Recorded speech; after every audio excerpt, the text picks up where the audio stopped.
Les market movers aux États-Unis, tout de suite avec vous, David Derry. On commence avec évidemment l'actualité, le pétrole, l'envolée des prix hier.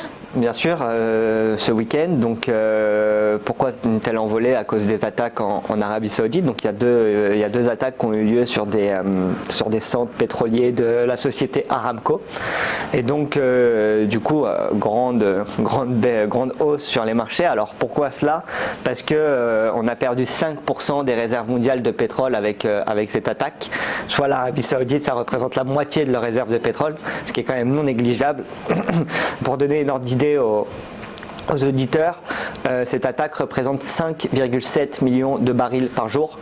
Donc c'est quand même un gros coup pour la production de pétrole et pour la quantité de pétrole en circulation. Et donc suite à cette attaque, les marchés ont réagi plutôt fortement, parce qu'ils ont réagi avec une hausse d'environ 15% hier, et d'ici les derniers jours, on est passé de 55 à environ 62 dollars aujourd'hui. Et alors, ce qui est intéressant à suivre sur le pétrole, c'est que la société qui a été attaquée, c'est la société Aramco, et donc Aramco avait prévu de faire une IPO cette année, d'ici la fin de l'année, et donc cette attaque pousse la société à décaler leur introduction en bourse. Et donc aujourd'hui, ça risque d'être un actif, enfin aujourd'hui, d'ici les prochains jours, risque d'être un actif très volatile. Faut rappeler qu'hier, Trump est quand même intervenu, enfin hier et dimanche, Trump est quand même intervenu sur les réseaux sociaux, sur Twitter, comme à son habitude, en précisant clairement qu'il allait mettre en place des choses vraiment spécifiques pour régler le problème, et qu'il allait utiliser des fonds pétroliers qui normalement ne sont pas censés être utilisés pour vraiment essayer de contrer ce problème.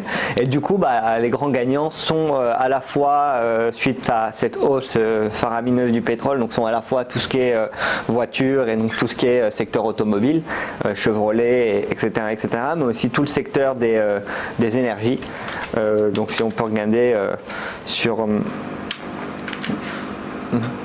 un ETF qu'on propose, on va voir quand même une belle hausse. Et donc on peut voir que là, en statistique, on peut voir aussi là la belle hausse du graphique, et c'est comme ça sur beaucoup de pareil pour les ETF qui sont dans l'énergie. Donc à suivre de près et à regarder pour les gens. À rappel, rester prudent sur le pétrole, et donc ne pas mettre des effets de levier trop importants ou que sais-je, parce que ça reste aujourd'hui, il risque d'y avoir beaucoup de mouvements, et donc cette actualité risque de faire bouger le pétrole.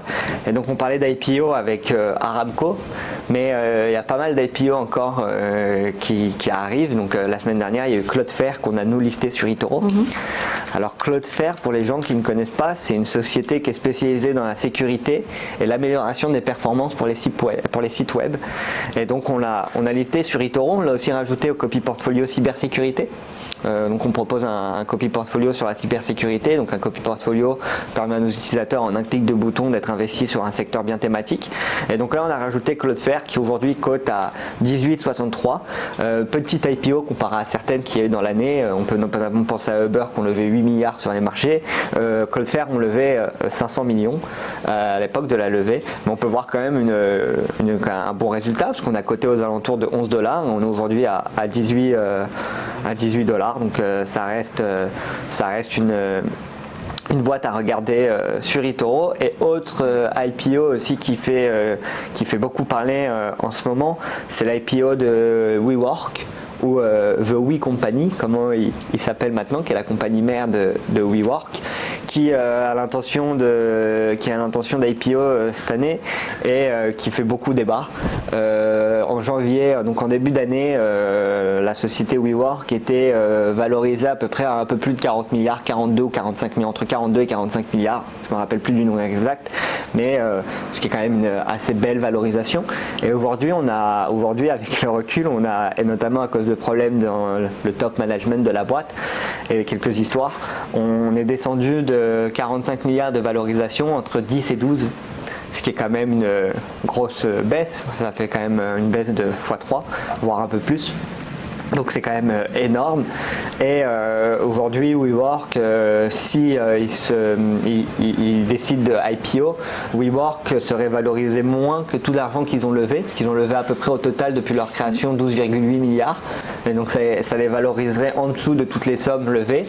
Et donc à suivre de près cette introduction en bourse qui fait beaucoup parler, et notamment SoftBank, qui est un des actionnaires de chez WeWork, qui eux préféreraient pour le moment décaler l'IPO et qui sont en négociation, étant donné qu'ils aimeraient aussi réaugmenter leur participation dans cette société une fois l'IPO faite. Donc à suivre de près, mais en tout cas encore un dossier très intéressant et passionnant avec plein de rebonds, et un titre qui risque d'être très volatile à l'IPO pour les marchés américains. C'était le point sur les market movers américains.